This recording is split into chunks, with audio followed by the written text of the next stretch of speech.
The Radio Forest Podcast. Hey, Forrest.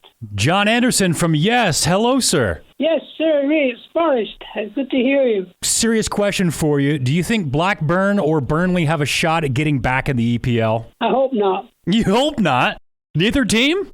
Accrington Stanley is right in the middle of them. You got Blackburn, then Accrington, then Burnley. You can't have that because Accrington Stanley were one of the first of the 7 teams that created the first league in 1875. And I have everything to prove because I was the ball boy and I was actually the mascot, and I dressed and run up on the pitch, kick the ball around with them. That was my life. I wanted to be a football player. Did that give you a sense of local pride and loving your town and your family and your history? Oh, God, yeah. And I sold programs as well. Programs, tuppence each. You did everything. Programs. I did everything. That's not that far from Liverpool. Surely growing up then, there was all kinds of Beatles lore, like John Lennon ate a sandwich here. Paul McCartney parked his car here one time and had a cup of tea. Surely there's like landmarks, right, that only the locals know. Yeah, well, we used to talk like this a lot, like you were from Liverpool, and I got my hair cut like a Beatle. What did your parents think about that? Thought I was stupid. Didn't you guys get into a venue that the Beatles had played in Liverpool? Didn't you kind of sneak in with that early band? Yeah, because I was down in Liverpool with I had to be the second man with a guy with a truck. It's a very long story here. But Accrington was famous for these bricks, norite, the red bricks. And they're so famous, they would ship all over the world. So they'd take them, put them on a truck, and take them down to Liverpool, which was a port, stick them on a big boat, and off they went. And would you know, the biggest, in New York, the biggest... Empire State Building? Empire State. The bottom part is 5,000 norite bricks from Accrington, the foundation. And they all came from you delivering them? Yes. Yeah. Thank you very much. So Jon Anderson and the band Geeks, a brand new album, True. Jon, I gotta be honest, the song Shine On gave me the chills. Your voice is so piercing and haunting on that song in a good way. Have you done a lot of things to work on your voice, or are you doing anything special? Because didn't you take some time off with your voice? Yeah, I got very sick, more to do with the body not doing so good. On tour, when you tour with Yes, in those days, they had to use smoke so that the lights would look better.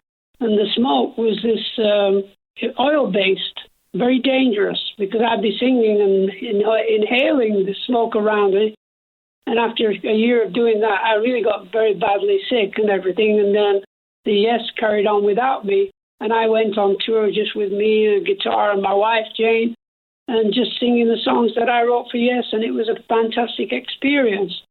But, you go through these things and just think, okay, I just got to keep going, and that's what I'm doing now. The videos for True Messenger and Shine On from the new album, True, they look like you guys are having a lot of fun. Now, I know you record those and you do multiple takes. So you're probably doing one song all day.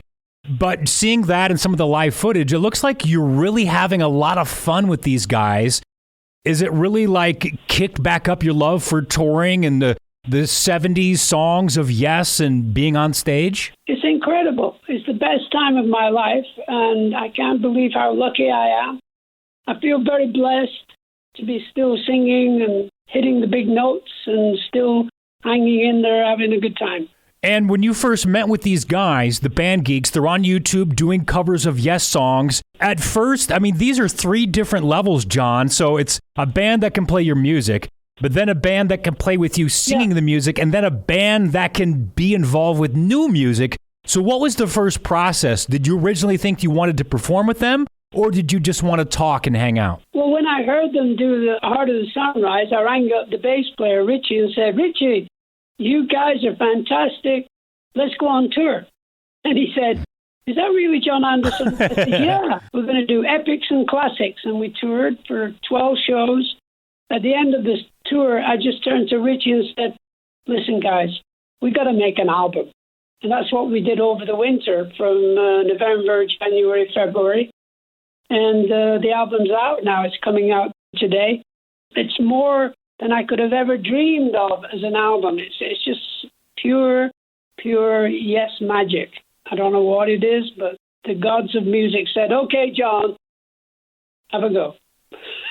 And congratulations, I read that you have your own asteroid. That's quite the honor. Oh, yeah. I've actually got a plaque on my studio wall here. There's 1, 2, 3, 4, 5, 6 characters that went to the moon. And they took my album with them, my first solo album, which was Elias's on Halo. I don't think they went to the moon, but I think they went to the spaceship up there. But they just love Yes music. And I believe Chris Squire had an asteroid named after him as well. How was your relationship with Chris throughout the years? Because you guys had known each other since you were so young, and he's just such a huge influence in music. So I imagine his impact in your life had to have been monumental. Really. He was my brother and a great friend of mine. No matter what, he went through so many difficult experiences in his life. And I was actually in Maui and with my wife Jane, and I had this dream that Chris was going up to heaven. And I saw him going up to heaven, tears coming out of his eyes and stuff. And I woke up the following morning, and it was on TV that Chris Squire died. And I said to Jane, well, I had this dream. Can't believe it was for real that Chris wanted to say goodbye to me. And I love him for that. Did you ever have any other experiences like that? I mean, that's supernatural. Yeah. Well, actually, I go for a walk every morning, and I walk up the hill and down the dale here for about a mile or two. And I was listening to the new album, and there's a song called Friend of Mine. Be a friend of mine. I'll still be a friend. Subconsciously, I was holding hands with Alan and Chris. Still friends. See, Alan White was my best man at my wedding 30 years ago. You were feeling their presence, or kind of in your mind you were thinking of them, or it was more of they're physically next to you that you could feel? Yeah, I was hearing the music, which is Still a Friend from the album, and I was listening and holding their hand. Just happily walking down the road. Well, it's the new album called True. Jon Anderson and the band Geeks. He's got Richie from Blue Oyster Cult in with him. Some of these songs are epic. They go back to the classic 70s Yes sound. Thank you for talking to me, Jon Anderson. Thank you, Forrest. I wish you well.